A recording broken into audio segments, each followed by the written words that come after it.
ये वाला काम करना पड़ेगा आपको एडिशनल। ये देखें पहली वाली कॉल में ये काम नहीं है, दूसरी वाली कॉल में आपने क्या किया, with help of scope resolution operator आपने प्रिंट को कॉल किया। अब कौन सा फंक्शन कॉल होगा, अब पेरेंट, ठीक है, इस कॉल में। Yes sir. और इसमें देखें क्या किया आपने, डॉट के बाद सबसे पहले आपने क्लास का नाम लिखना है, जिस क्लास का वो फंक्शन है, यानी कि पेरेंट क्लास का नाम। फिर उसके बाद आपने क्या करना है, स्कोप रेजोल्यूशन ऑपरेटर लिखना है और फिर उस फंक्शन का नाम लिखना है। ये बात मोहम्मद अली को समझ आती है?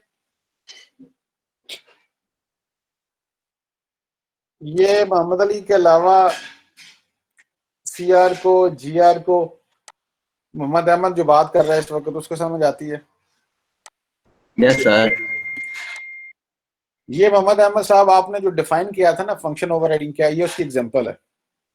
यानी कि पेरेंट क्लास का कोई फंक्शन सेम नाम सेम सिग्नेचर के साथ रीडिफाइन किया जाए, किसमें, चाइल्ड क्लास में, उसको कहा जाएगा फंक्शन ओवरराइडिंग हो गई, ठीक है, नंबर एक। नंबर टू, इसको डायरेक्टली एक्सेस नहीं किया जा सकता। उससे मुराद है कि जब भी कोई चाइल्ड क्लास का ऑब्जेक्ट बना के डॉट ऑपरेटर से प्रिंट लिखेंगे, यानी कि इस फंक्शन का नाम लिखेंगे जिसको हमने ओवरराइड किया है, तो हमेशा चाइल्ड क्लास का फंक्शन ही कॉल होगा, ठीक है। तो अगर हम वो करना चाहते हैं जो इनहेरिटेड फंक्शन है पेरेंट से, तो उसके लिए हमें क्या करना पड़ेगा, उसके लिए हमें स्कोप रेजोल्यूशन ऑपरेटर लगाना पड़ेगा। शाबाश, ये क्लियर हो गया। नहीं आप ये लगाते हैं तो अब आउटपुट में आपके पास क्या आएगा, बेस फंक्शन, वो वाला फंक्शन जो ऊपर से नीचे आया था। ये बात क्लियर है? ये बात हमने लास्ट टाइम भी की थी, आज फिर कर रहे हैं। अभी तक हम फंक्शन ओवरराइडिंग की बात की है। इस पे किसी ने कोई क्वेश्चन करना हो तो कर सकता है। क्लास में कोई क्वेश्चन नहीं है, हम आगे मूव करते हैं। फिर ऑब्जेक्ट है ना, जुनेद पूछ रहा है। जी सर। मुझे ये बताओ ये क्या चीज है, ये वाली जो ड्राइव क्या है, ये वाली,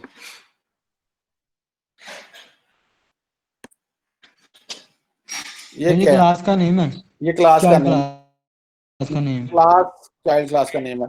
क्लास के बाद अगर कोई आइडेंटिफायर आता है तो ये क्या कहलाता है, ये उसका ऑब्जेक्ट कहलाता है, ठीक हो गया ना। यस। और ये ड्राइव टू भी क्या है, एक उसका ऑब्जेक्ट है, सेकंड ऑब्जेक्ट है, ठीक है, क्लियर। यस। ये सिर्फ डिस्टिंग्विश करने के लिए, यानी कि ये वाला प्रिंट और ये वाला प्रिंट में करने के लिए मैंने किया है। अदरवाइज आप ड्राइव वन इसको रखें, ड्राइव वन इसको रखें, तो यहां भी वन रख ले, कोई फर्क नहीं पड़ता, ठीक है। तो डिफरेंट ऑब्जेक्ट बना दिए मैंने। अच्छा, यहां तक क्लियर है, तो हम नेक्स्ट जाते हैं। अब मैं कहता हूं कि पॉइंटर की मदद से फंक्शन को कॉल, मेंबर फंक्शन को कॉल करना। पहले तो आप बताएं कि पॉइंटर क्या होता है।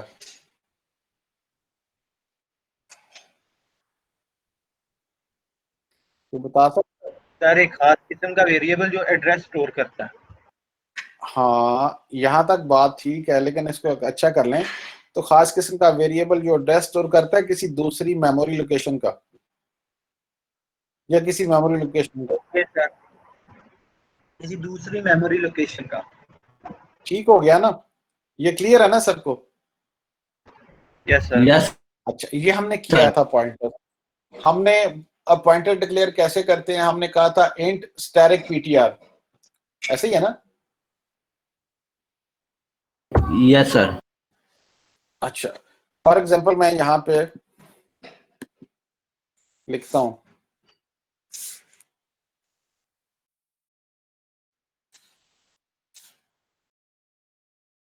ये मैंने एक स्टेटमेंट लिखी है इंट स्टैटिक पीटीआर। अब इस स्टेटमेंट को कैसे पढ़ेंगे आप? Pointer to integer. हाँ, PTR is a pointer to an integer, ठीक है, ठीक है, बिल्कुल ठीक इन्होंने कहा, अली ने, मोहम्मद अली ने। अब इससे मुराद क्या है? इससे मुराद है कि पीटीआर वो पॉइंटर है जो किसी मेमोरी लोकेशन का एड्रेस कंटेन करेगा और उस मेमोरी लोकेशन में जो वैल्यू स्टोर हो सकती है वो सिर्फ और सिर्फ इंटीजर होगी। बिलाल, मेरी बात को रिपीट करें।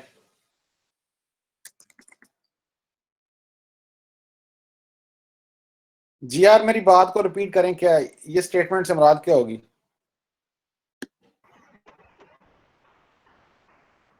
मेरा ख्याल है दोनों ही नहीं है सर जी मीटिंग में, दोनों का अभी लेफ्ट का मैसेज डिस्प्ले हुआ है। दोनों के पास पर, हाँ यही तो हम इंतजार कर रहे थे कि दोनों जाएं। मोहम्मद अली दोनों के पास पर नंबर काट दें। सर जी कनेक्शन बड़ा लूज है आजकल पाकिस्तान में। और नहीं, आप तो नया पाकिस्तान बन गए, लूज नहीं है। हम कभी का मसला हो जाता है, इस तरह तो फिर नहीं काम चलेगा। अभी मेरे साथ हुआ सर।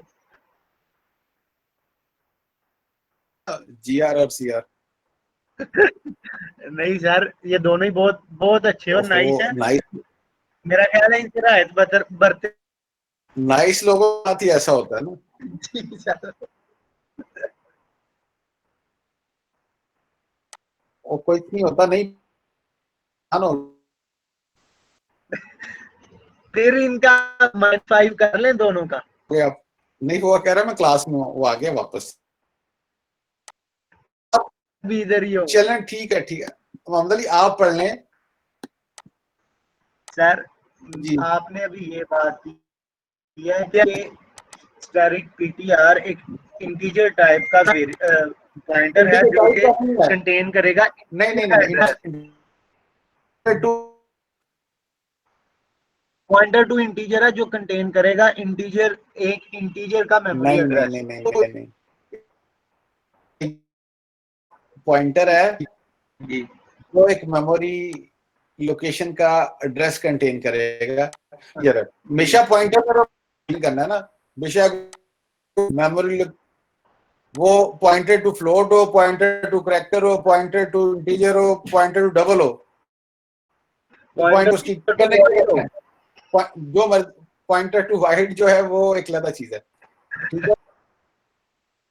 अच्छा, अब इसका मतलब क्या है कि उसने क्या, एड्रेस, बस एड्रेस तो सेम होता है हेक्साडेसिमल में सारे। Memory location, memory 2 address. Byte लेगा, उसने एड्रेस कंटेन कर लिया। ओके, जी सर। ये डाटा टाइप वो उस चीज को मेंशन करती है,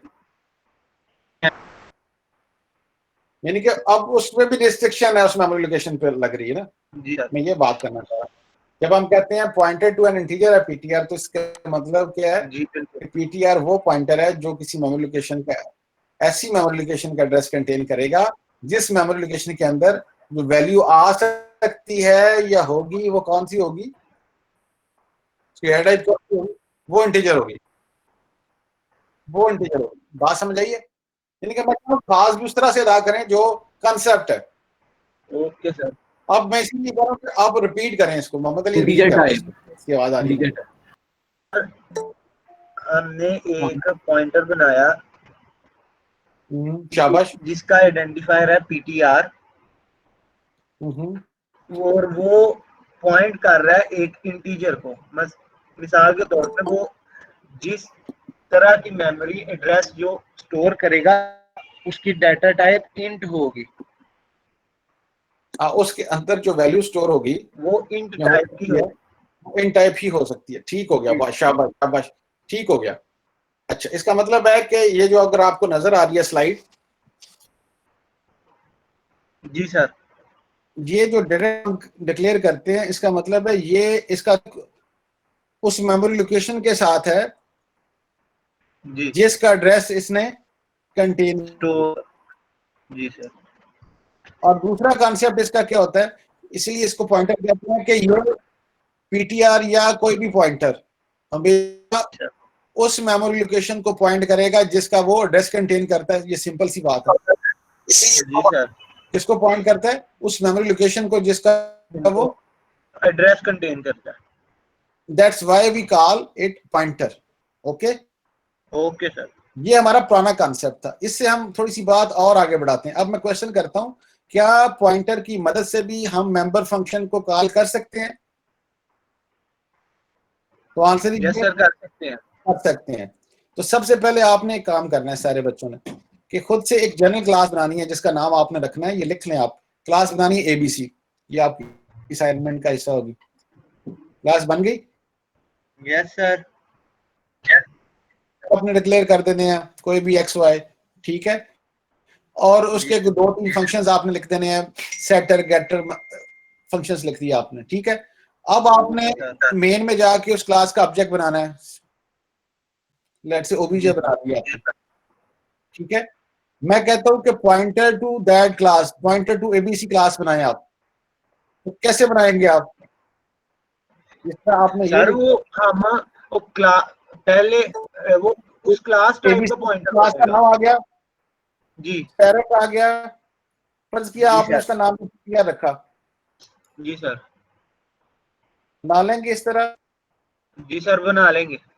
ये पॉइंटर डिक्लेयर हो गया। ऐसे क्या कहेंगे आप पे? PTR is a pointer to ABC class, ABC class. ठीक है।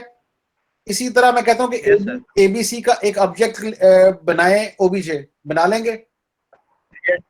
Yes sir. फिर मैं आपसे कहता हूं कि चलिए आपके साथ साथ मैं कर भी देता हूं, ये आपने काम करना है, बना लेंगे। Yes sir. फिर मैं कहता हूं पीटीआर में ओबीजे का एड्रेस लिखवा दें, लिखवा सकते हैं। Yes sir. पीटीआर में ओबीजे का एड्रेस रखवा देंगे। अब एड्रेस पेटर कहाँ से लें? यहां से ले लेते हैं, चलो कॉपी कर ली। क्या करें फिर? नहीं नहीं वैसे सर कह रहा हूँ कि सॉल्यूशन ही लिया ना। नहीं नहीं, मैं आपको जो बात कर रहा हूँ, ये देखें आप, छोड़ें इसको, जी सर। हम इसको खत्म कर देते हैं ना, ये आपको समझाने के लिए था। अब अगेन आपको मैं असाइनमेंट दे रहा हूँ कि आप एबीसी क्लास बनाएं, उसका पॉइंटर डिक्लेयर करें, उसका ऑब्जेक्ट डिक्लेयर करें, कर लिया। फिर मैं कहता हूँ कि पीटीआर यस सर। ओबीजे का यानी कि एड्रेस लिखवा दें इस क्लास के ऑब्जेक्ट का, ठीक है। अब देखिए इनहेरिटेंस ये सिंपल एक क्लास है। फिर मैं आपसे कहता हूँ कि आप ये करें कि इस पीटीआर से पहली बात है कि काम करें कि इसके जितने फंक्शन है वो ओबीजे से कॉल करें। फर्ज किया वो पब्लिक मेंबर फंक्शन के तीन कॉल कैसे लिखेंगे आप? मोहम्मद अली बताएगा मुझे। ओबीजे डॉट तीनों कॉल कैसे लिखेंगे सर? ऑब्जेक्ट ओबीजे से अगर कॉल करने हो फंक्शन पब्लिक मेंबर फंक्शन, तो कैसे पब्लिक टाइप के पब्लिक मेंबर कैसे कॉल करते हैं? OBJ dot function 1, OBJ dot function 1 function 2 इसी तरह सो ऑन। ओबीजे, हाँ चलो, ये कॉल वो अपना काम कर देंगे, ठीक हो गया, ये वैलिड कॉल होगी। जी सर। अब मैं कहता हूँ यही काम जो ओबीजे से किया है अब आप पीटीआर से करें। क्या क्वेश्चन ये है, कर सकते हैं फंक्शन कॉल पीटीआर से? तो आंसर यस, कर सकते हैं। जी सर। ओबीजे से करेंगे तो वो डॉट कॉल क्या बनेगी? ओबीजे डॉट फंक्शन F1 फर्ज किया, कर लिया आपने, F1। ये कॉल बनेगी आपकी। जी सर यही बनेगी। फिर आप फंक्शन 2, फंक्शन 3, फंक्शन 4 कर लेंगे आप, सेट या गेट जो भी नाम होगा। मैं कहता हूँ यही काम आप प्लस से करें, क्या कर सकते हैं? यार एरो ऑपरेटर, एरो ऑपरेटर आ जाएगा आपका, ठीक है, सही डॉट की जगह पे। जी सर। तो वही फंक्शन कॉल आपकी F1 इससे हो जाएगी। ये दोनों सेम स्टेटमेंट है। Yes sir. ये जिन्होंने नहीं किया इसकी पहले प्रैक्टिस करें। इतनी प्रैक्टिस क्या है? प्रैक्टिस ये है कि एक सिंपल क्लास बनाएं, उसके मल्टीपल मेंबर फंक्शन बनाएं, ठीक है, और क्लास का ऑब्जेक्ट डिक्लेयर करें और वो मेंबर फंक्शन जो है वो एक्सेस करें। ये हम काम पहले देखिए। यस। तो नया काम क्या है? नया काम यह है कि इस क्लास का एक पॉइंटर बनाएं और अब यस सर। पॉइंटर से वो फंक्शन एक्सेस करने की कोशिश करें, ठीक है। शाबाश, ये समझ आ गई आपको? आप देखें सेम सेम रिजल्ट आएगा आपका, लेकिन ओके सर। फर्क क्या है? फर्क ये है कि पहले आप ये काम ऑब्जेक्ट से कर रहे थे, जी सर। ठीक है। अब ये सेम काम आप किससे कर रहे हैं? पॉइंटर से कर रहे हैं। डॉट ऑपरेटर की जगह पे कौन सा ऑपरेटर आ गया अब आपके पास? एरो ऑपरेटर आ गया। तो ये कहने का मकसद, प्रैक्टिस का मकसद ये था कि पॉइंटर की मदद से भी हम मेंबर फंक्शन को एक्सेस कर सकते हैं। पहला तो काम आपने ये करना है, ठीक है। ये सिंपल एक असाइनमेंट बनेगी, छोटा सा क्वेश्चन बनेगा आपका। अच्छा, अब हम ये आप फर्ज किया काम कर लिया, आपकी प्रैक्टिस हो गई। अब हम थोड़ा सा इस स्टेप को समझते हैं। इस प्रोग्राम में हमने कहा कि हमने बेटा एक क्लास बनाई, बेस क्लास बनाई, ठीक है। उसका एक प्रिंट फंक्शन लिखा, ठीक हो गया, मोहम्मद अली ठीक हो गया। इसी तरह उसकी एक ड्राइव क्लास बनाई और उसका एक प्रिंट फंक्शन लिखा। ये पीछे जो हम कर रहे थे वो सेम।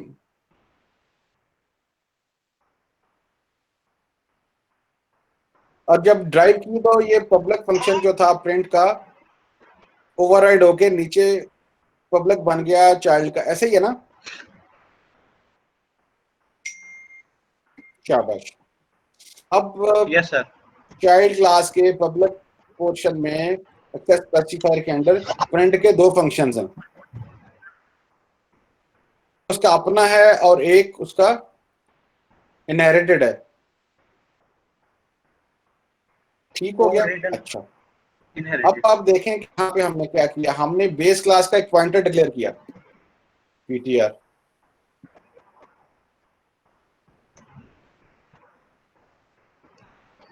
गौर करिएगा, पॉइंटर किसका है? बेस क्लास का। ये pointer always point two class. ठीक हो गया, शाबाश।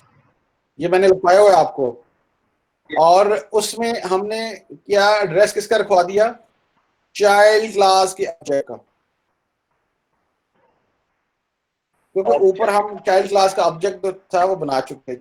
इसके लिए जब प्रोग्राम हमारा शुरू होता है तो हम सबसे पहले चाइल्ड क्लास का ऑब्जेक्ट बनाते हैं, ठीक है, ड्राइव 1 के नाम से। फिर हमने पॉइंटर डिक्लेयर किया पीटीआर बेस क्लास का, लेकिन इसमें एड्रेस रखवा दिया किसका? चाइल्ड क्लास के ऑब्जेक्ट का। ठीक हो गया?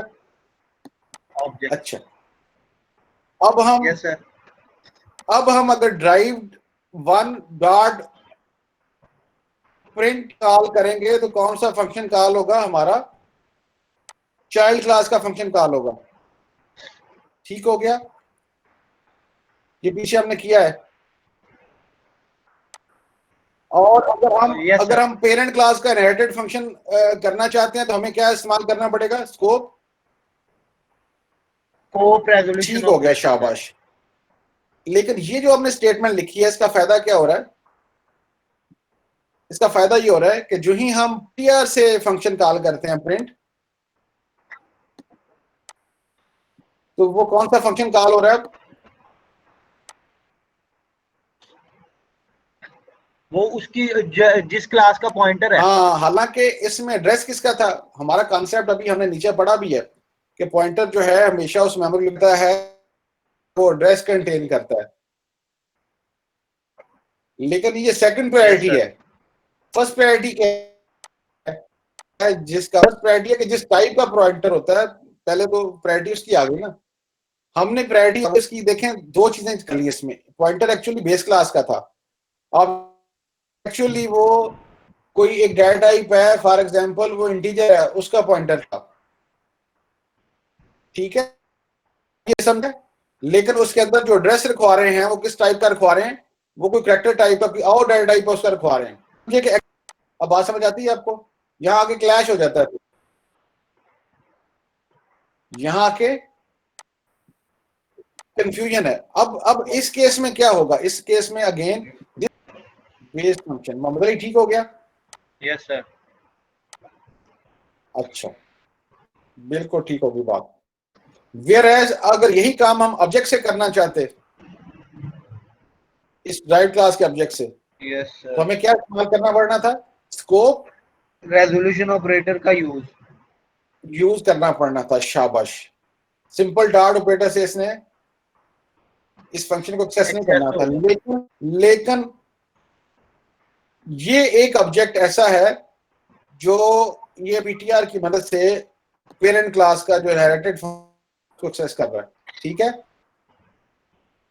Yes sir. अच्छा, अगर दूसरा कॉन्सेप्ट, अगर हम यहाँ पे कीवर्ड का इस्तेमाल कर लेते हैं, यहाँ पे हम इस फंक्शन को बना देते हैं वर्चुअल। Yes sir.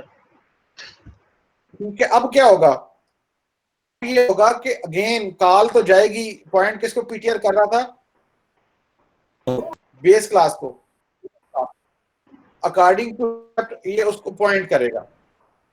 जब उसने पॉइंट किया उसको, तो उसने फिर तलाश किया कंट्रोल ने कि इसमें फंक्शन हमें मिल गया, प्रिंट का है क्या, वर्चुअल है, वर्चुअल है। तो अब इसका जो दूसरा कॉन्सेप्ट है, अब वो देखेगा कि पॉइंटर ने कौन सा? का एड्रेस कंटेन किया हुआ है। Yes sir. ठीक है, यस सर। अब इसने जब देखा, दोबारा से चेक हुआ, तो के अंदर जो चाइल्ड क्लास के ऑब्जेक्ट का एड्रेस था। तो अब सेकंड प्रायोरिटी पे अगर वर्चुअल मिलता है, उसे वर्चुअल मिलता है, तो फिर अब क्या करेगा, चाइल्ड क्लास के तरफ पॉइंट करेगा। ठीक है, अब वो उसको पॉइंट, क्लास को पॉइंट करेगा जिसके ऑब्जेक्ट का उसके अंदर एड्रेस होगा। लेकिन ये कब है, जब पब्लिक में वर्चुअल फंक्शन होगा, जब पेरेंट का फंक्शन उसको वर्चुअल मिल जाएगा। ठीक है, तो इसका मतलब है अगर हमने ये काम करवाना, हमने चाइल्ड क्लास का ओवर रिटन फंक्शन जो है, वो हमने चाइल्ड क्लास का जो फंक्शन है वो एग्जीक्यूट करवाना हो, तो हमें फिर क्या बनाना पड़ता है, पेरेंट क्लास का फंक्शन क्या बनाना पड़ता है, वर्चुअल बनाना पड़ेगा। Yes sir. ठीक हो गया। तो आपकी वही कॉल जो थी, ये वाली जो कॉल थी, पहले क्या कर रही थी, ये पेरेंट क्लास का फंक्शन एग्जीक्यूट कर रही थी, लेकिन जो ही हमने यहाँ पे वर्चुअल लिखा, तो अब ये एग्जीक्यूट नहीं हुआ, बल्कि कौन सा फंक्शन एग्जीक्यूट हो जाएगा, चाइल्ड क्लास का। बात समझ आती है मोहम्मद अली? Yes sir. ये काम हमने यहाँ पे किया है, यहाँ पे। और एग्जांपल के साथ,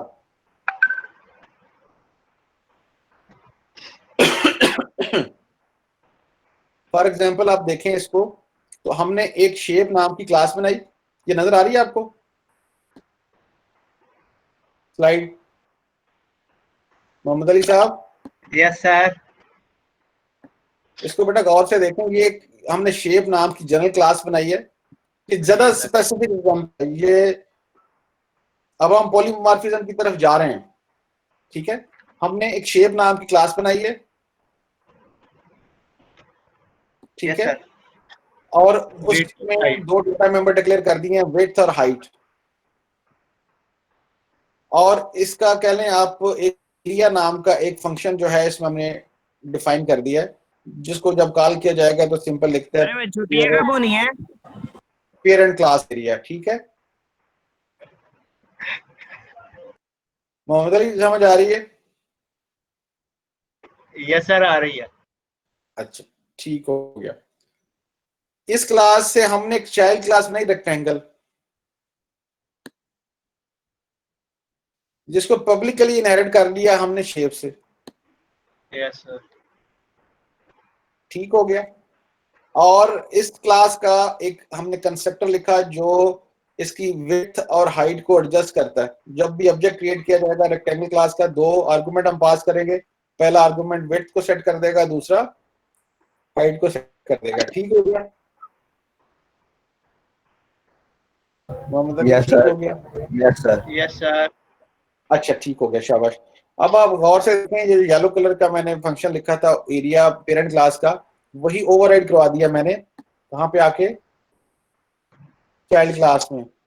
सेम नाम है, सेम लिस्ट ऑफ पैरामीटर्स है, लिहाजा सिग्नेचर सेम हो गया। लेकिन जब ये कॉल होता है तो ये क्या करता है, कैलकुलेट करता है एरिया किसका, रेक्टेंगल का, और वो फॉर्मूला दिया मैंने, विड्थ को मल्टीप्लाई करवा दिया किसके साथ, हाइट के साथ।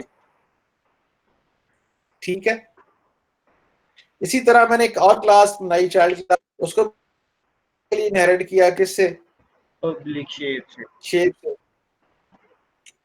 ठीक हो गया। इसमें भी कंस्ट्रक्टर लिखा जो इसकी वैल्यू को सेट करता है, वेट था हाइट की वैल्यू को। इसमें भी हमने वही सेम एरिया फंक्शन ओवरराइड करवाया, लेकिन इस दफा हमने फार्मूला उसका डिफरेंट कर दिया। तो ये एंगल का एरिया जो है that is the half of the area of the rectangle, अगर आप जानते हो ज्योमेट्री को तो।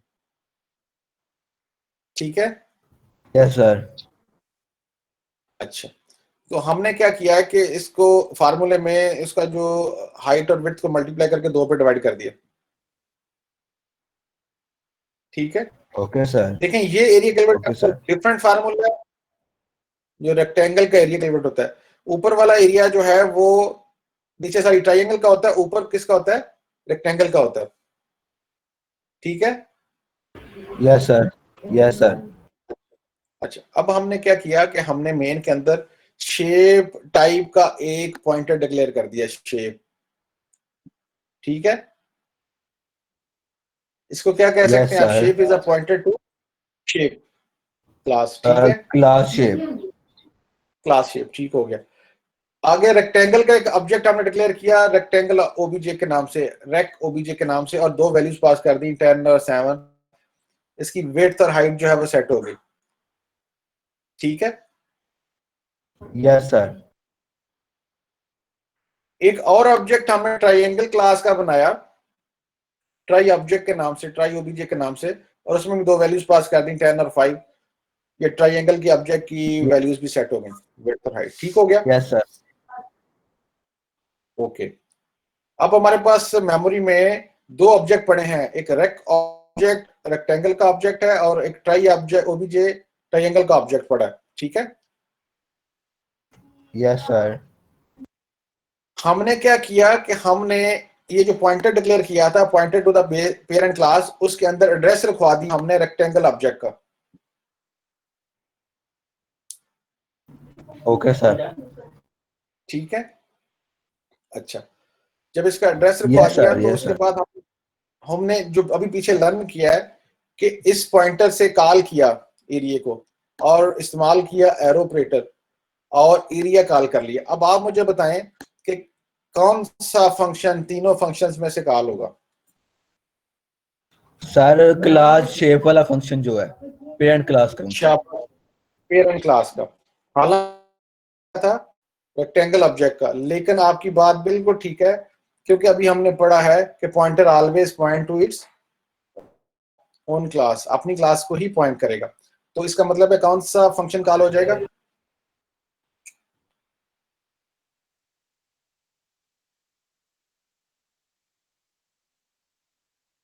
हो गया ना, ठीक हो गया। ये आउटपुट आ गया पेरेंट क्लास एरिया। फिर हमने दोबारा ये काम किया, हमने ये काम किया कि शेप के अंदर एड्रेस जो था ट्राइंगल ऑब्जेक्ट का रख दिया दूसरी दफा, और दोबारा कॉल कर ली शेप से।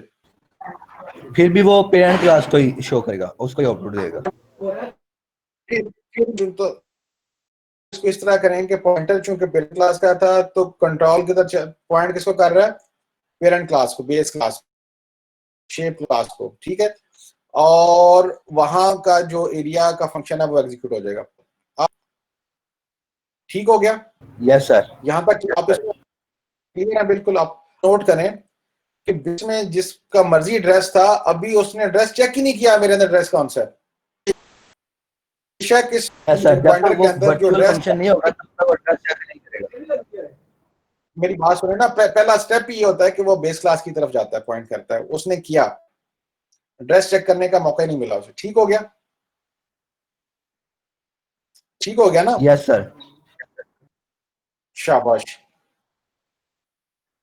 अगर एक छोटा सा हम काम करें, यहां पे ये जो क्लास है पेरेंट क्लास का, ये वाला यहां पे कीवर्ड लिख दें वर्चुअल, तो फिर क्या होगा, फिर सर जब हम ये रेक्टेंगल का इसके अंदर एड्रेस स्टोर करवाएंगे तो साइड में फिर आप सेम प्रोग्राम है सवाए इसके कि ये मैंने चेंज कर दिया, यहाँ पे वाइड एरिया का से पहले मैंने कीवर्ड लिख दिया वर्चुअल। कीवर्ड वर्चुअल लिखने से होगा क्या है कि ये जो पेरेंट क्लास का एरिया वाला फंक्शन है वो क्या बन गया, वर्चुअल बन गया। अब आप बताएं अब क्या होगा। अब जबकि ये वाली कॉल जो है मेरी, एक मिनट, फर्ज कर लें मैं, ये नजर आ रहा है आपको कर्सर? Yes sir. मैं कह रहा हूं ये कॉल जब मेरी एग्जीक्यूट होगी अब क्या होगा? सर आप जो है ना रेक्टेंगल का जो फंक्शन है ना, रेक्टेंगल क्लास का, वो आउटपुट देगा हमें। आप बात ठीक कर रहे हैं, लेकिन बात आपको ऐसे नहीं करनी चाहिए। बात आपको ऐसे करनी चाहिए, ये जब कॉल ये स्टेटमेंट एग्जीक्यूट होगी जो हाईलाइट मैंने किया है, शेप चूंकि बेस क्लास का पॉइंटर था, तो कंट्रोल कहां पे ट्रांसफर हो जाएगा? पेरेंट क्लास की तरफ जाएगा शेप क्लास में, पेरेंट क्लास में। जब वो देखेगा कि वर्चुअल फंक्शन है, रुके ना, वो एड्रेस चेक और करेगा। रुके आराम से आराम से। ये होगा क्या कि ये पेरेंट क्लास की तरफ जाएगा, पॉइंट कर रहा है उसको, ठीक है? Yes sir. पॉइंट जब उसने किया तो पेरेंट क्लास में कंट्रोल चला गया और उसने वहां से तलाश किया कि एरिया नाम का कोई फंक्शन है, तो यस मिल गया। और मिला, और साथ वो फंक्शन कौन सा था? वर्चुअल फंक्शन था। शाबाश। अब वर्चुअल फंक्शन होने के नाते अब दूसरा स्टेप, दूसरा काम होगा। दूसरा काम क्या होगा? अब वो बताए आप बिहाइंड द सीन क्या हो रहा है। दूसरा काम ये हो रहा है कि अब चेक किया जाएगा कि इस पॉइंटर के अंदर एड्रेस किस मेमोरी लोकेशन का है, ठीक है? Yes sir. अब जब चेक हुआ तो पता चला कि अब इसके अंदर पता चला कि एड्रेस किसका है? रेक्टेंगल ऑब्जेक्ट का एड्रेस है, यानी कि चाइल्ड क्लास ऑब्जेक्ट का एड्रेस है। अब चाइल्ड क्लास कौन सी है? रेक्टेंगल, यानी कि रेक्टेंगल के ऑब्जेक्ट का एड्रेस इसमें स्टोर, ठीक है? अब जिसके क्लास के ऑब्जेक्ट का एड्रेस इसमें होगा, अब उस क्लास को पॉइंट करेगा ये। Yes sir.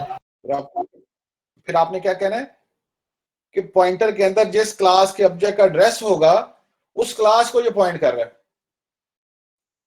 Yes sir. ठीक है, डेफिनेटली उससे मुराद वो ऑब्जेक्ट ही है जो वो एड्रेस वो कंटेन। अच्छा, अब जब उस क्लास में कंट्रोल आ जाएगा तो इसका मतलब क्या? रेक्टेंगल में कंट्रोल आ गया। अब रेक्टेंगल में आपके तलाश करेगा क्या ये एरिया नाम का फंक्शन है, जो कि हमारे कोड में था, तो लिहाजा इसको एरिया नाम का फंक्शन मिल जाएगा। और वो कैलकुलेट क्या करेगा? ये फार्मूला लगा के हाइट और विड्थ में इस ओबीजे रेक ओबीजे के जो वैल्यूज हैं जो पड़ी हुई हैं, जो आपने पास ऑन की थी, 10 और 7 को मल्टीप्लाई करके 70 रिजल्ट दे देगा, ठीक है? Yes sir. अब आपका आउटपुट आ जाएगा रेक्टेंगल क्लास एरिया, ये जो फंक्शन आपका एग्जीक्यूट हुआ और उसने कैलकुलेट कर दिया एरिया कितना निकला आपका? 70। ठीक हो गया बेटा? ठीक हो गया बिलाल?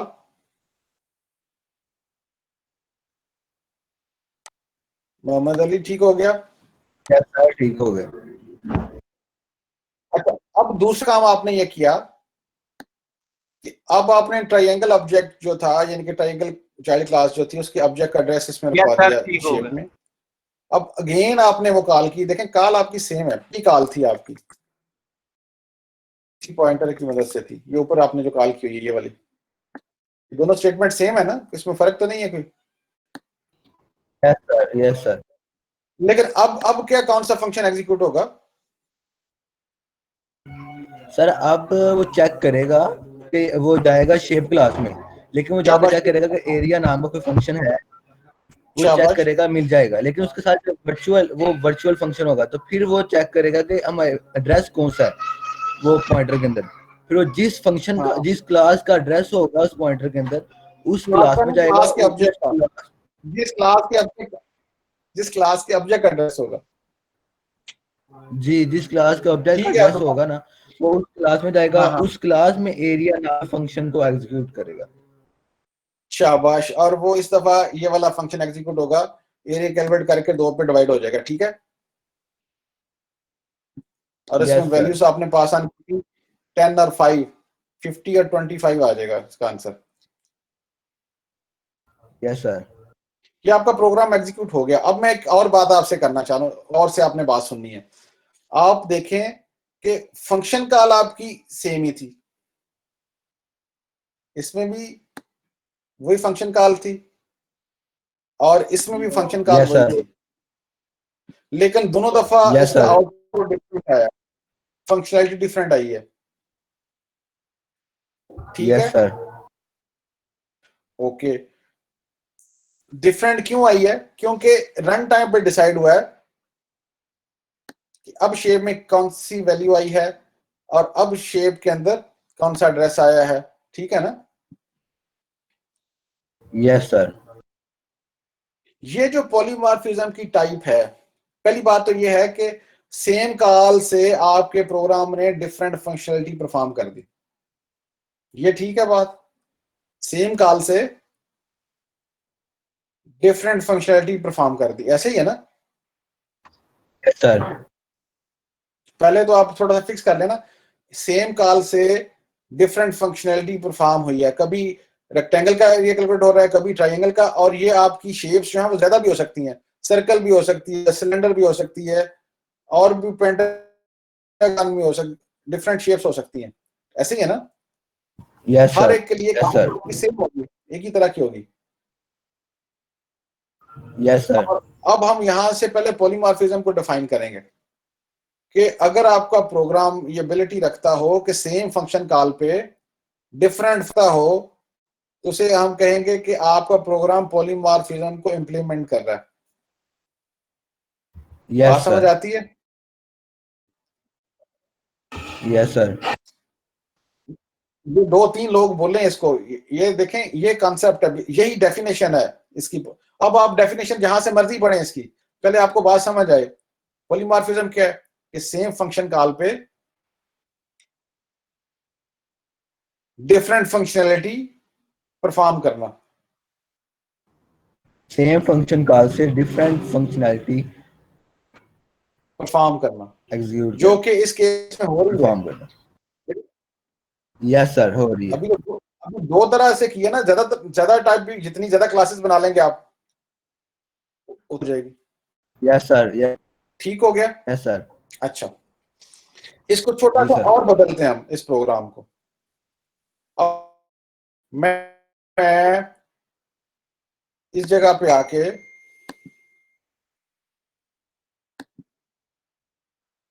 यहां पे आके मैं इफ स्टेटमेंट लिख देता हूं कोई। ठीक है, मैं कंडीशन लिख देता हूं कोई। ठीक है, और मैं कहता हूं अगर कंडीशन ट्रू हो, यूजर से कोई वैल्यू लेके कंडीशन ट्रू हो, तो फिर शेप के अंदर जो एड्रेस है वो किसका? ऑब्जेक्ट का। ठीक है, और अगर कंडीशन फॉल्स हो तो उसमें किसका एड्रेस आ जाए?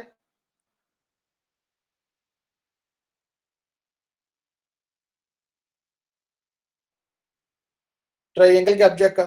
मैं बना सकता हूं ना ऐसा प्रोग्राम छोटा सा। ठीक है, अब मैं कहता हूं कि एग्जीक्यूट हो जाती है तो उसके बाद मैं ये कॉल देता हूं, जी शेप सर। कॉल करता हूं। ठीक हो गया? लेकिन इफ स्टेटमेंट के अंदर सर। या तो शेप के अंदर रेक्टेंगल ऑब्जेक्ट का एड्रेस हो रहा है या फिर ट्राइंगल के ऑब्जेक्ट का एड्रेस हो रहा है। बात समझ आती है ना आपको? तो जिस ऑब्जेक्ट का एड्रेस होगा यस सर। उसका फंक्शन कॉल हो जाएगा। इस कॉल से क्या होगा? यस उसका सर। फंक्शन कॉल हो जाएगा। ठीक है, जी सर। मैं कहता हूं कि इफ स्टेटमेंट के अंदर ना सिर्फ मेरे पास 2 ये क्लासेस हैं, बल्कि मेरे पास 10 क्लासेस हैं। उसमें सिलेंडर भी है, उसमें पेंटागन भी है, उसमें राइट एंगल ट्राइंगल भी है, उसमें और भी, मतलब बेशुमार मेरे शेप्स रखी हुई हैं। तो किसी एक कंडीशन पे शेप के अंदर उस क्लास के ऑब्जेक्ट का एड्रेस आ जाता है। ठीक है, तो का एम एक ही है। तो ये किसका किसका एरिया फंक्शन कॉल होगा? इसका डिसीजन कब कहां पे होगा? रन टाइम पे। जो यूजर वैल्यू देगा उसके मुताबिक शेप से पॉइंटर के अंदर उस क्लास के ऑब्जेक्ट का एड्रेस आ जाएगा और वो उसका एरिया कैलकुलेट हो जाएगा। बात समझ आती है आपको? Yes sir. शाबाश, ये मोहम्मद अली को भी बात समझ आई है। जीआर को भी समझ आई है बात।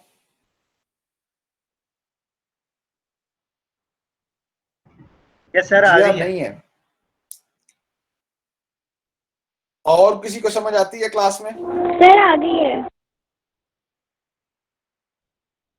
This is polymorphism.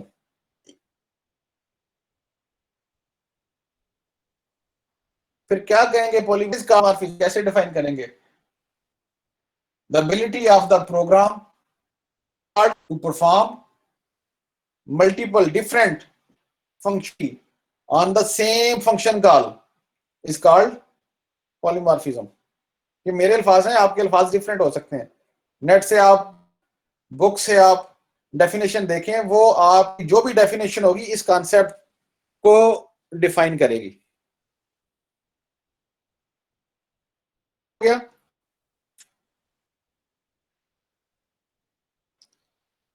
कोई क्वेश्चन आपका पॉलीमॉर्फिज्म के हवाले से?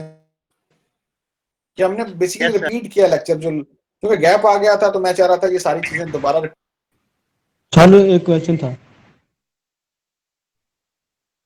आपको मैंने क्या डिफाइन की करने की कोशिश की है पॉलीमॉर्फिज्म? जी सर, अल्लाह का शुक्र है, समझ आ शाबाश, गया। अब क्वेश्चन करें आप।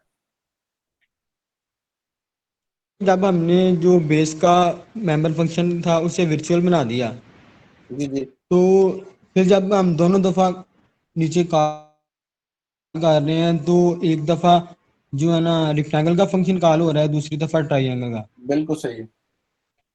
तो अब हम चाह रहे हैं कि हम जो है ना पेरेंट क्लास का जो फंक्शन है उसे कॉल करवाएं। अब क्या हाँ, करेंगे? ये आप मेरा तो वो ख्याल कॉल है होगा लास्ट नहीं। टाइम भी आपने किया था, दोबारा क्वेश्चन किया था पिछले लेक्चर। पेरेंट क्लास का नहीं बेटा, सर, मुझे नहीं याद। मेरी बात सुनो ना, पेरेंट क्लास का जो फंक्शन है उसको कॉल करना तो इश्यू कोई नहीं है, ठीक है। पेरेंट क्लास का तो फंक्शन कॉल करना इश्यू कोई नहीं है ना। पेरेंट क्लास का इश्यू क्यों नहीं है? इसलिए नहीं है कि अगर आप पेरेंट क्लास का ऑब्जेक्ट बनाते हैं तो ऑपरेटर से उसको एक्सेस कर सकते हैं, सिंपल। दूसरा, चूंकि ये फंक्शन ओवरराइड किया हुआ है आपने, तो आप scope resolution operator child class के किसी ऑब्जेक्ट से वो वाला फंक्शन जो है वो एक्सेस कर सकते हैं, सिंपल। तीसरा, वर्चुअल ना, आप इसी पॉइंटर से आप उसको एक्सेस कर रहे हैं। वर्चुअल अगर नहीं बनाते आप तो वो डायरेक्ट एक्सेस हो जाता है इसी पॉइंटर से, शेप से, ठीक है। सर मैं यही कह रहा था कि अगर हम 5 से करें तो फिर नहीं, वर्चुअल हो तो फिर तो नहीं होगा ना। वो होगा, यही मैं चीज कह फिर रहा भी हूँ। होगा। फिर कैसे हो सकता है? आप ये कह सकते हैं फिर कैसे हो सकता है, ठीक है, ये क्वेश्चन। हाँ, हाँ, ये चीज कह उसका रहा हूँ। मतलब ये है कि आपका ये जो चाइल्ड क्लास में ये इस नाम का, एरिया नाम का फंक्शन फर्ज किया नहीं है, ठीक है। यस। तो फिर और आपने इसके अंदर एड्रेस रखा होता रेक्टेंगल ऑब्जेक्ट, तो जो ही आपने ये कॉल की तो सबसे पहले कॉल गई शेप क्लास में, उसके एरिया को देखा, एरिया अगर वर्चुअल तो फिर उसने एड्रेस देखा कि शेप के अंदर एड्रेस किस ऑब्जेक्ट का है, वो रेक्टेंगल ऑब्जेक्ट का था, तो लिहाजा रेक्टेंगल की तरफ कॉल ट्रांसफर हो गई, ठीक है। Control transfer yes. हुआ तो उसने वहां देखा, और वहां भी उसको फर्ज कर लें कि एरिया का फंक्शन नहीं मिला, ठीक है यस। जुनेद। तो यस। फिर क्या होगा कि फिर कंट्रोल वापस आ जाएगा पेरेंट क्लास में, ठीक हो गया। यस। और बेशक ये वर्चुअल है तो फिर इसको एग्जीक्यूट कर देगा। तो सर अगर हम यहाँ जो रेक्टेंगल का ये मेंबर बात फंक्शन मेरी है इसे समझ भी आई वर्चुअल आपको? बना दे फिर। मेरी बात सुनो ना, ये समझ आई आपको जो मैंने की है बात? जी ये समझ आ गई है मुझे बात। इसका मतलब है कि अगर वर्चुअल होगा तो फिर भी एग्जीक्यूट हो सकता है, लेकिन उसकी यस। शर्त है कि नीचे ओवरराइड ना किया गया हो। लेकिन अगर यस। पॉलीमॉर्फिज्म की तरफ नहीं जाएंगे, ये कोई नया काम हो रहा है जो आप कह रहे हैं, ठीक है। अगर यस। पॉलीमॉर्फिज्म इंप्लीमेंट करना है तो फिर क्या करना होगा, ये क्वेश्चन आपका बन सकता है। तो उसके लिए फिर जरूरी क्या है? पॉलीमॉर्फिज्म इंप्लीमेंट करना है तो उसके लिए जरूरी है कि आप वर्चुअल फंक्शन इस्तेमाल करें, पहली बात तो ये यस। है। और दूसरी बात है कि वो फंक्शन जो आप जिसको वर्चुअल बना रहे हैं, जरूरी है, मस्ट है कि उसको ओवरराइड भी करें आप चाइल्ड में। यस। अगर आप ओवरराइड नहीं करते तो फिर भी पॉलीमॉर्फिज्म नहीं होगा। नहीं होगा।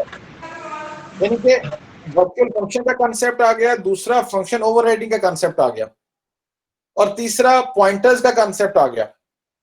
यानी कि ये तीनों कंसेप्ट, चौथा इनहेरिटेंस का कंसेप्ट आ गया। ये चारों कंसेप्ट मिलके बेसिकली पॉलीमॉर्फिज्म को इंप्लीमेंट करते हैं। अब आप और क्वेश्चन पूछें, शाबाश। ये बात जो मैंने बताई ये क्लियर हो गई आपको? यस अब सर। आप पूछें कि और पूछना चाह रहे सर अगर हम रेक्टेंगल में भी वर्चुअल लिख दें तो फिर भी यही फंक्शन परफॉर्म होगा कि वो ऊपर वाले पेरेंट वाला करेगा? हैं? नहीं, अब आप कह रहे हैं ऊपर वर्चुअल ना लिखा हो, इसको नीचे लिखे वर्चुअल। नहीं, ऊपर भी वर्चुअल लिखा हो नीचे भी वर्चुअल लिखा हो ये फिर? करके देखें आप, अच्छा आपका मैंने किया नहीं, ये करके देखें। वैसे हम बात जो कर रहे हैं, क्योंकि इस तरह समझ नहीं लग रही हो करेगा क्या। मेरी बात सुनो ना, पॉलीमॉर्फिज्म अगर आपने अप्लाई करना तो उसका बनाना पड़ेगा ना, सीक्वेंस बनाना पड़ेगा हमें। हम चाहते हैं कि ये एग्जीक्यूट हो। सर ये तो है ना। हाँ, ये तो है। ठीक है, ये अच्छा क्वेश्चन है, करें करें करके देखें। फिर मुझे बताना भी आपने, अगर आपने करना है ना तो फिर करके बताना मुझे, ओके बताऊँ ना सर? क्लास में बताएं ताकि सबको पता चले। ठीक है, और क्वेश्चन ओके करें, सर। शाबाश। पहला आपको क्लियर हो गया कि अगर वर्चुअल हो तो ये फिर कैसे एग्जीक्यूट होगा। वो उसके लिए शर्त है कि ये वाला फंक्शन आपके पास ना हो, ओवरराइड ना हो। लेकिन अगर ये ओवरराइड नहीं होगा तो फिर पॉलीमॉर्फिज्म नहीं होगा, कोई नया काम हो रहा है। तो वो इतना औखा होने की बजाय डायरेक्ट आप उसको एक्सेस कर सकते हैं। अगर आपने पेरेंट का, बेसिकली तो हम वो काम करते हैं, पहले हम ऑब्जेक्टिव सेट करते हैं ना, हम ऑब्जेक्टिव क्या है, हम क्या करना चाहते हैं। तो वो जितनी आसानी के साथ हो सकता है वो वाला ऑप्शन बेहतर होता है, वही एल्गोरिदम अच्छा होता है, वही प्रोग्राम आपका एफिशिएंट होता है जो आसानी के साथ हो काम, कम से कम रिसोर्सेज को इस्तेमाल करे, कम से कम टाइम में जो आपकी एग्जीक्यूशन होती है, प्रोग्राम आपका एफिशिएंट कहलाता है। अगर आपसे कोई पूछे एफिशिएंट प्रोग्राम कौन सा, कहते हैं बड़ी एफिशिएंट प्रोग्रामिंग की है किसी ने, ये लफ्ज एफिशिएंट से मुराद क्या होगी, ये बताएं शायद। सर एक तो ये होगा कि आपका जो प्रोग्राम है वो कम से कम मेमोरी लेता हो। नहीं, उसके लिए लफ्ज इस्तेमाल करें, कम से कम रिसोर्सेज इस्तेमाल करें। रिसोर्सेज में बड़ा रिसोर्सेज। सारी चीज आ जाएगी ना, उसमें यस सर। मेमोरी भी आ जाएगी, उसमें सीपीयू का टाइम भी आ जाएगा। ठीक है, यस। और इससे अल्टीमेट मुराद ये होगी कि एग्जीक्यूशन तेज हो जाएगी। अगर ये वाली बात है जो हम कर रहे हैं, कम रिसोर्सेज का इस्तेमाल करेगा तो वो एफिशिएंट हो जाएगा प्रोग्राम आप। यस। तो वो कब होता है, जब अननेसेसरी काम आपने ना किया, वो किया हो जो बहुत ज्यादा जरूरी है। ठीक है, अच्छा होल्ड करें जरा आप, मैं बात कर लूं जरा। जी सलाम वालेकुम। जी बहन सलाम वालेकुम।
ये बात जितनी बात की है ये क्लियर हो गई है बिल्कुल? दोनों सीआर और जीआर दोनों?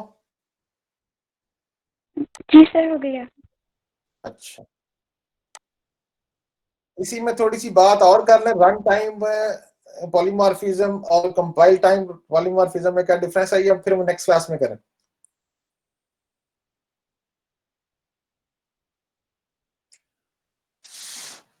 हाँ जी, जीआर सीआर अभी छोटा सा टॉपिक और रहता है, वो कर लें।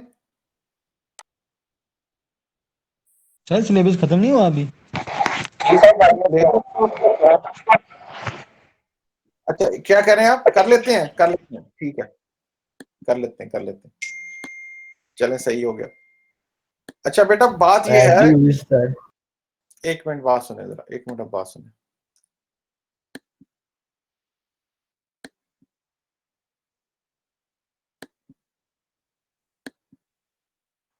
हाँ, ये जो पॉलीमॉर्फिज्म है इसको दो डिफरेंट टाइप्स में हम डिफाइन कर सकते हैं या एक्सप्लेन कर सकते हैं। बात, ये स्लाइड नजर आ रही है आपको? Yes sir. अच्छा, ये एक कहलाता है कंपाइल टाइम पॉलीमॉर्फिज्म, दूसरा कहलाता है रन टाइम पॉलीमॉर्फिज्म। ठीक हो गया? Okay sir. अच्छा, मैं मिसाल देता हूं आपको। फॉर एग्जांपल हमने फंक्शन ओवरलोडिंग पढ़ी थी। जी सर। पढ़ी थी ना फंक्शन ओवरलोडिंग? जी सर पढ़ी। अच्छा, वो क्या थी कि एक ही क्लास के अंदर एक नाम के एक से ज्यादा फंक्शन हम ले लेते थे with different parameters. Yes sir. ठीक है ना? कंस्ट्रक्टर भी ओवरलोड हो जाता है, ऐसे ही है ना? जी सर। अच्छा, अब वो क्या होता है कि कॉल तो नाम तो सेम ही होता है, लेकिन कौन सा फंक्शन कॉल हो रहा होता है जो हम प्रोग्राम में हार्ड कोड कर देते हैं रन टाइम, मतलब उसमें कंपाइल टाइम में उसकी जो ही कंपाइलर उसको कंपाइल करता है उसी वक्त फिक्स हो जाता है कि किस फंक्शन ने कॉल होना है। मेरी बात समझ आ रही है आपको? सर रिपीट करना। मैं रिपीट कर देता हूँ। पहली बात है कि ये पॉलीमॉर्फिज्म है, इसको हम दो तरह से देख सकते हैं। एक कहलाता है कंपाइल टाइम पॉलीमॉर्फिज्म, इसका मतलब है फंक्शन ने नहीं है, उसका डिसीजन कब हो जाएगा? कंपाइल टाइम पे हो जाएगा। ठीक हो गया? यस सर ठीक है। पहली बात है, पॉलीमॉर्फिज्म है क्या? डिफरेंट फंक्शनैलिटी परफॉर्म करनी है प्रोग्राम ने सेम कॉल पे। ठीक हो गया? यस। अच्छा, और अगर इसका डिसीजन कंपाइल टाइम पे हो जाए तो उसे कहते हैं कंपाइल टाइम पॉलीमॉर्फिज्म। अब उसकी एग्जांपल क्या है? तो मैं एग्जांपल आपको बता रहा हूं। फॉर एग्जांपल आपने एक क्लास बनाई, ठीक है, एबीसी क्लास बनानी है आपने, और उसमें आपने फंक्शन लिखा है, फॉर एग्जांपल उसमें फंक्शन लिख दिया आपने एक्स वाई जी। ठीक हो गया? एक एक्स वाई जी जिसमें कोई पैरामीटर पास नहीं किया जाता, एक एक्स वाई जी है जिसमें एक पैरामीटर पास किया जाता है, एक एक्स वाई जी है जिसमें तीन पैरामीटर, दो पैरामीटर पास किए जाते हैं, जिसमें तीन पैरामीटर, चार पांच आपने फंक्शन लिख दिए एक्स वाई जी के नाम से। ठीक हो गया? यस सर ठीक है। इसे कहते हैं फंक्शन ओवरलोडिंग कर लिया आपने, ओवरराइडिंग नहीं है। एक ही क्लास के अंदर सेम नाम से एक से ज्यादा फंक्शन लिखने को कहते हैं function with different parameter. With different parameter, function overloading. Yes sir. ठीक है, इस क्लास का ऑब्जेक्ट बनाया और ओबीजे जो है डॉट एक्स वाई को एक्सेस करता है, ओबीजे डॉट एक्स वाई को एक्सेस करता है with parameter, OBJ dot X Y को एक्सेस करता है विद टू पैरामीटर्स। यानी कि नाम फंक्शन का एक्स वाई जी है, प्रोग्राम के अंदर ही लिख दिया आपने। ठीक हो गया? जी सर जी सर। सेम कॉल से आपका प्रोग्राम डिफरेंट एग्जीक्यूट होगा तो डिफरेंट फंक्शनैलिटी परफॉर्म करेगा। बात समझ आती है यस ना? Sir yes sir yes sir. अब ये जो डिसीजन है ये कब हो रहा है? जो ही आपका प्रोग्राम बेटा कंपाइल होता है उसी वक्त फाइनल हो जाता है कि पहली जो स्टेटमेंट थी उसने कौन सा एक्स वाई जी करना है, फिर दूसरी स्टेटमेंट ने कौन सा एक्स वाई जी करना है, ये फिक्स होती है चीज। Yes sir. ठीक हो गया? इसका रन टाइम पे डिसीजन नहीं होता। कहां पे हो रहा है? कंपाइल टाइम पे डिसीजन हो रहा है।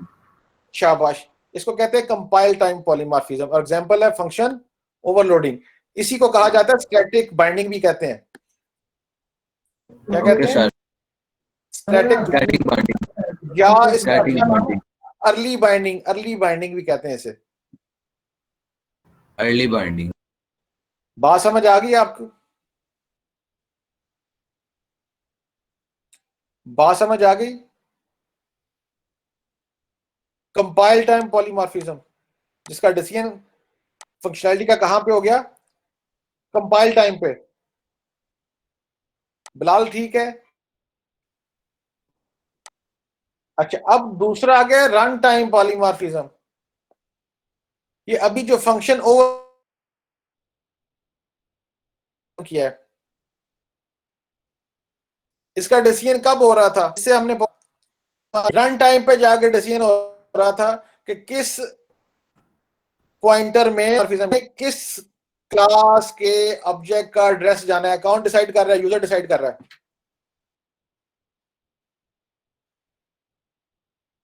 ऐसे ही है ना? यानी कि पहले से फिक्स नहीं है, पहले से फिक्स हो जाता है कि इसने एग्जीक्यूट होना है। Yes sir. यहां पे ठीक है, इसे कहते हैं लेट बाइंडिंग। क्या कहते हैं? Yes sir. या रन टाइम पॉलीमॉर्फिज्म, या इसका नाम है डायनामिक बाइंडिंग, यानी कि हर दफा वो डिफरेंट हो सकती है। Late binding. हर दफा बार बार आप एग्जीक्यूट करेंगे तो डिफरेंट हो जाएगी ना। डायनामिक बाइंडिंग भी कहते हैं, लेट बाइंडिंग भी कहते हैं इसे, रन टाइम पॉलीमॉर्फिज्म भी कहते हैं। और इसकी एग्जांपल है फंक्शन ओवरराइडिंग। ठीक हो गया? Yes sir. ये देखिएगा, शाबाशी दोनों। आपने बकायदा जो असाइनमेंट है उसमें ये डिफरेंस क्रिएट करना है। Yes sir. What is the difference between compile time polymorphism and what is run time polymorphism. ठीक हो गया? मोहम्मद अली ठीक हो गया? Okay sir. सर बट हमारी ऑपरेटर ओवरलोडिंग रहती है। हाँ ऑपरेटर ओवरलोडिंग बिल्कुल रहती है, ऑपरेटर ओवरलोडिंग रहती है, फाइल हैंडलिंग भी रहती है। दो टॉपिक हमारे रहते हैं अभी। और यस अभी सर। ये कंप्लीट नेक्स्ट वीक में हमारा कोर्स भी कंप्लीट हो जाएगा। कोर्स कंप्लीट हो जाएगा, माशाल्लाह माशाल्लाह करे कंप्लीट हो जाए। ये नेक्स्ट वीक में हमारा पॉलीमॉर्फिज्म खत्म हो जाएगा अलॉन्ग विद असाइनमेंट। ठीक हो गया? जिसमें हमने अभी virtual function, pure virtual functions और एब्स्ट्रैक्ट क्लासेस का कांसेप्ट आपको देना है। ठीक है? Okay sir. और उससे नेक्स्ट वीक में आप हमारा ऑपरेटर ओवरलोडिंग या फाइल हैंडलिंग हो जाएगी 2 लेक्चर्स में इंशाल्लाह। Okay sir. उसके बाद हाँ, तो अभी देखें इंशाल्लाह हमारा कंप्लीट हो जाएगा सारा। पे हो गया? Okay sir. चलें, Yes, ठीक sir. हो गया, क्लियर।